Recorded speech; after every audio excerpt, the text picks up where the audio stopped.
Shalom dan selamat pagi umat-umat Tuhan. Renungan pagi tanggal 21 Januari 2026 berjudul Perempuan Advent yang Bergerak. Sebelum kita lanjut mendengarkan firman Tuhan, mari kita berdoa. Bapa kami yang di surga, Bapa yang penuh kuasa dan penuh kasih, kami bersyukur atas hari yang baru ini. Saat kami membaca renungan pagi ini, kami memohon hadirat Roh Kudus-Mu menyertai kami. Bukalah hati dan pikiran kami, agar kami dapat memahami panggilan-Mu, meneladani iman yang setia, dan siap dipakai bagi kemuliaan nama-Mu. Di dalam nama Yesus kami berdoa dan bersyukur. Amin. Yang menjadi ayat inti dari renungan pagi terdapat dalam Keluaran 15 ayat 21. Berbunyi demikian. Dan menyanyilah Miriam memimpin mereka, menyanyilah bagi Tuhan, sebab ia tinggi luhur, kuda dan penunggangnya dilemparkannya ke dalam laut. Kaum perempuan selalu memiliki peran dalam pekerjaan Tuhan.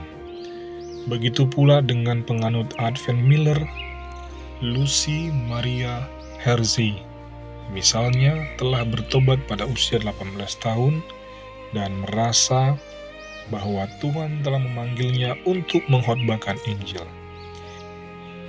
Pada tahun 1842, ia menerima doktrin Miller. Segera setelah itu, ia menemani ayahnya dalam perjalanan ke Schenectady, New York, di mana seorang percaya meminta ayahnya untuk berbicara kepada kelompok non-Advent tentang bukti-bukti imannya. Orang-orang sangat menentang wanita berbicara, sehingga tuan rumah menganggap sebaiknya lah sang ayah yang menyampaikan presentasi.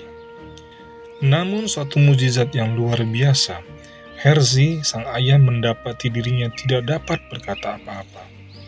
Setelah lama terdiam, pembawa acara memperkenalkan Lucy sebagai orang yang dapat berbicara tentang topik tersebut. Maka Lucy pun berbicara dan mendapat tanggapan yang sangat baik, sehingga mereka harus segera pindah ke auditorium yang lebih besar untuk menampung lebih banyak orang. Itulah awal dari pelayanan yang membuahkan hasil pertobatan beberapa pria yang menjadi pengkhotbah Advent. Yang lebih sukses lagi adalah Olive Maria Rice. Beralih ke ajaran Millerisme pada tahun 1842, dia yakin bahwa Tuhan memiliki sesuatu yang lebih untuk saya lakukan selain membantu dalam pertemuan doa. Pada Maret 1843, Tuhan telah memberkati pelayanannya dengan ratusan orang yang bertobat.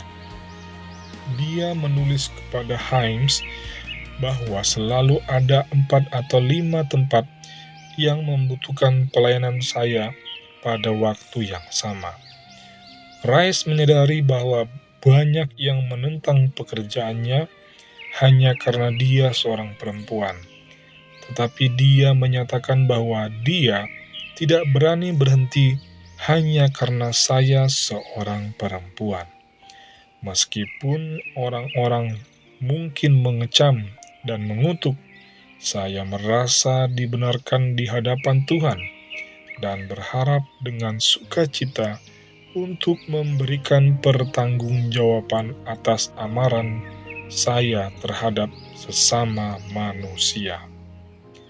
Elvira Fawcett harus mengatasi penentangan dari suaminya. Ia telah diajarkan bahwa seorang perempuan tidak boleh berbicara di depan umum.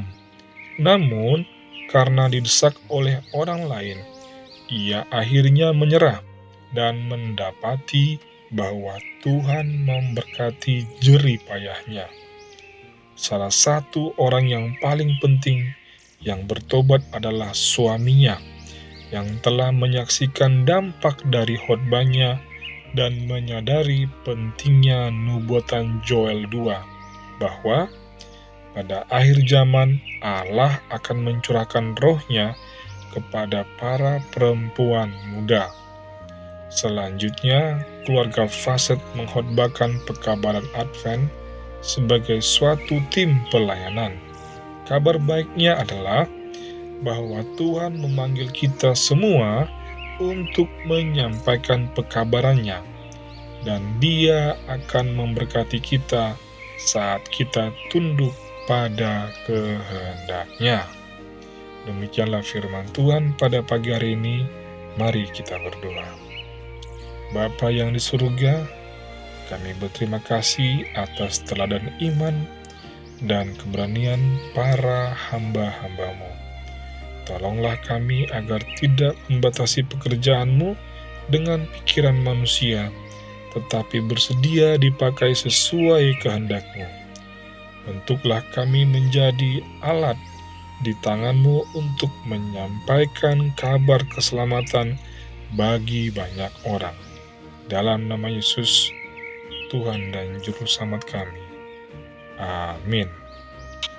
Selamat menjalani hari dalam penyertaan Tuhan di hari yang indah ini.